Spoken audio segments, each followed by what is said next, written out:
You're listening to The Sunday Show with Donald Nelson and Philip O'Donnell. Brought to you by State Farm agent Derek McGarry on Texarkana's 104.7 KTOY. Welcome back to the show, and as usual, we appreciate your patience for staying with us during the break. We told you that we have another great show planned for you this morning. Don't forget now, this is the fourth Sunday, but we have a very talented young lady with us in the studio. And who is she? Oh, she is none other than Miss Christine Quarles. She's an author, a writer, an educator, a minister, and a photographer. Good morning, Christine. How are you? Good morning. I am great. How are you? Boy, you've gotten a lot of education behind you. But tell them where you finished high school. Arkansas High, class of 2001. All right. Somewhere along the line, I think I remember Arkansas High, but it wasn't in 2001. It was in 1901, okay? Well, listen, we appreciate you coming. We know you're taking some of your spiritual time. I understand that you attend My Grove. Is that right? No, I'm a member of Church on the Rock. Oh, is that right? Yes, sir. Oh, now that's in you. Now somebody told me that. I'm not going to mention who told me. Okay. But in the meantime, you've written a book. Yes, sir. And the book is titled Pretty, Crossed, and Tempted. Now, I can understand why you say pretty, okay? Yes. But now, the crossed and tempted. So tell the listening audience a little bit about you before we get started. Good morning, everybody. Okay, my book is Pretty, Crossed, and Tempted. Pretty to describe women. Okay. Crossed is a status. Okay. I'm promoting celibacy and absence of protection. Okay. And tempted, the dealings with how do we live a saved life when we're living in temptation. Okay. Now, you told me about your book, but you didn't tell them about you. We want to know, where are you from? Where'd you grow up? Tell us a little bit about that. Texarkana, Arkansas. Born and raised, Arkansas High, College Hill, Junior High, where my Schultz at. Good morning, Schultz. Uh-huh. I was always here. 35 now. No children of my own. I adopted my two nephews. Okay. Mass comm major, UAPB. Let's see. Tell me a little bit about that right there for a moment. My wife and I, we met at Fayetteville, so that was a beautiful part about that school for us. But when she went to Fisk, we really gained an appreciation for what HBCUs do and how they operate and how you feel differently. And I mean, it was just a world of difference in what Fayetteville did at the University of Arkansas and what Fisk did at Nashville. And I don't know if every HBCU is the same, but your experience at a HBCU, just talk about that for a minute. Plug UAPB if you want to, or HBCUs in general. Shout out to the M4, the marching band. I was a golden silk on the flag line. HBCUs really instill the thought of black excellence.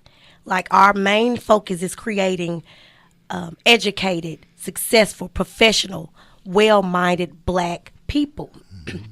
So you go to school, you're going to get a different experience anyways when you go off to college. However, when you go to an HBCU, you leave with a self-pride that you cannot buy anywhere else. All right. State College, we love your dear mother.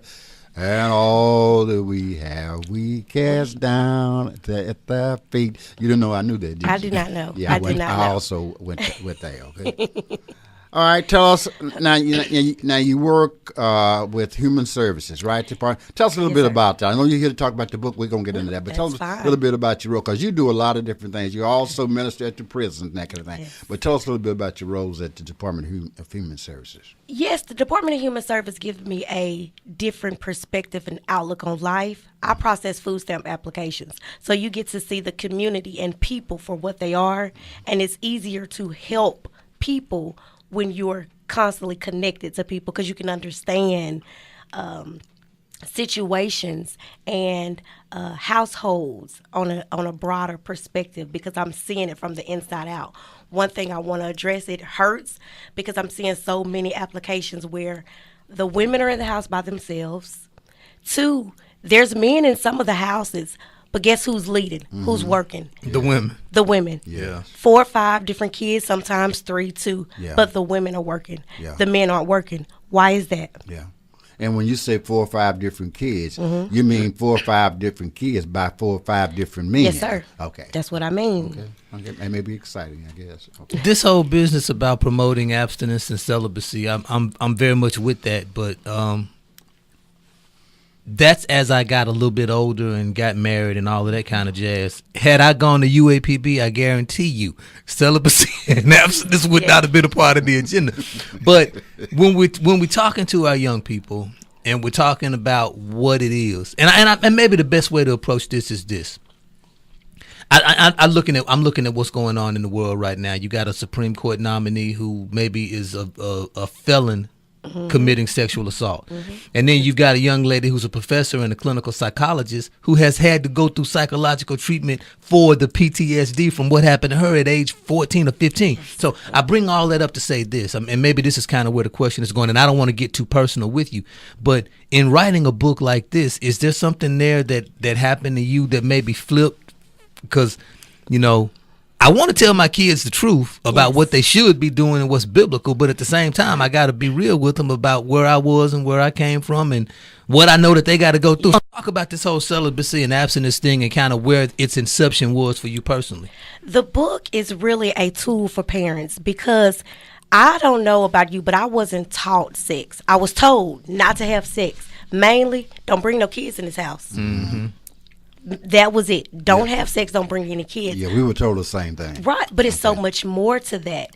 Don't have sex. God designed it to be between a husband and a wife because it's an emotional connection. Okay. So the book is really giving them the wisdom they need to make their own decision because everybody's not going to wait till marriage. But let me tell you what it's doing to you when you don't so that you can make better decisions for yourself. Not all what mama told me, not what they said is in the Bible. Let me give you the understanding for yourself. And the book came about because of brokenness within myself. Okay. I had to identify brokenness that came about because of casual sex. And it didn't come when I first started having sex as a child. Okay. It came about years later when I started developing my own relationship with God. Not going to church because mama said go. Not being there on Sundays taking notes just because that's the thing to do. But to get a relationship with God so I can understand this thing called life for myself. Now that I have it, I want to share with other women mainly what we're doing to ourselves, to our purpose, to our lives, to our substance. We out here empty, running on low, no, nothing. Okay. In your profession, I'm assuming that you obviously, you don't even have to go research this because you just talked about what you did as a job and you see it. Well, I researched it. The book came about before I went to the job. Okay. God gave me the thought of it in 2015. Of course, I didn't want this. Yes. Who wants to be the poster for not having sex? So much comes along with that. But to give women peace, understanding, and restoration like I found, I'll do it. Okay. I'll be the poster kid. Okay. It looks like we have a caller on the line. Caller, go ahead. You're on the line. Caller, are you there? Okay. Well, maybe we'll try back. Okay. 'Cause everything that I know to do is done, so, yeah. But I'm sorry. That's fine. Call us back, caller. Oh, actually, we got her now. Go ahead. Dee Dee came in and say today, caller, we got you on there. Go ahead with your question. Yes, sir. I was just going to say, yeah, I appreciate the topic so much. As the lady's so honest and all, and I just want to say, we need to understand our bodies because as females, we're born with so many eggs. You're born with a million or so eggs, and then by the time you're 12, you have 144,000 eggs or so. The science says, and so we're very fertile. And sometimes she's really good with what she's talking about, and we need to understand that. With casual sex like that, we don't mean for that to happen, and nobody wants an abortion or nothing like that. But we're designed for when we have sex to kind of reproduce. And so, if we could understand that it's already there, and so I hope I made sense. You did. You did. Thank you.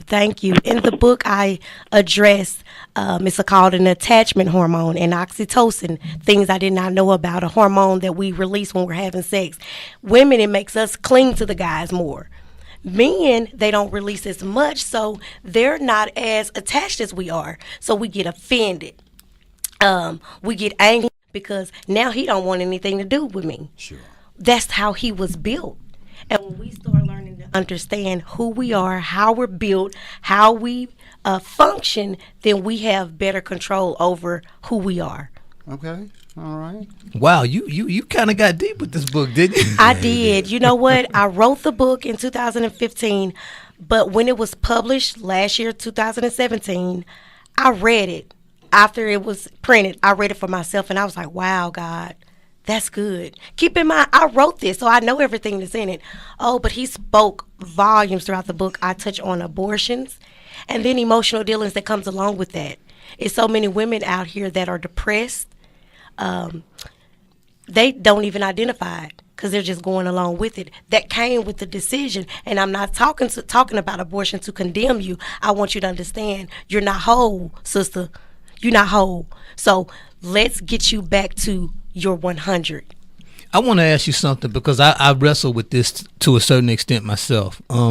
This whole Supreme Court nomination that's going on right now, a lot of people don't realize it, but this really is about, if you put a conservative on the court, you might overturn Roe v. Wade. So in a lot of cases, it's really kind of about abortion. So some people have the mentality that this is actually good from the standpoint of public health, or what's a good policy that's going to apply to everybody, regardless of your religious denomination, thought processes and such. At the level of dealing just with women and everything that your book entails, what is your take on abortion? And I don't know if you expand that politically to a statement or if you take it out of a religious context, but it's public policy. All of these things come into play. So what is your take on abortion? My take is I don't care what the courts decide. I live by what God gives me in my spirit. So I want to give everybody, just like God, he gives us all decisions, the freedom to choose Free what will. we want to do. So if that's what you chose or will choose, let me help you, because it's a lot that's going to come along with that you don't even know. So let me give you all the information you need for you, because it's your decision. No matter how I feel about it, no matter if I want you to or not, because if we look at it on the flip side, we have so many kids out here that are just out here. They don't have substance. Nobody's providing. Nobody is developing them into people. Yeah, people who don't know are telling, or people who know are not telling, and they don't know and they are going anywhere lost. Right. Yeah. So if that child wasn't brought into this chaotic world that we're in, that's a peaceful state of mind for me, because this is an ugly world. Okay. Well, my connotation is simply this. There are two connotations. Spiritually, and according to the teaching of God, abortions is a sin. It is. But Roe v. Wade gives a woman to determine on her own whether she wants to sin. Okay? Right. All right. Right. And as a result, if she did, then she and God will sit down and That's talk true. about it. Okay. That's true. What happens? There's another segment that want the government to legislate. Do we have a call on that? Yeah, we actually do have a caller. Caller, if you could turn your radio down and go ahead, we got you live on air.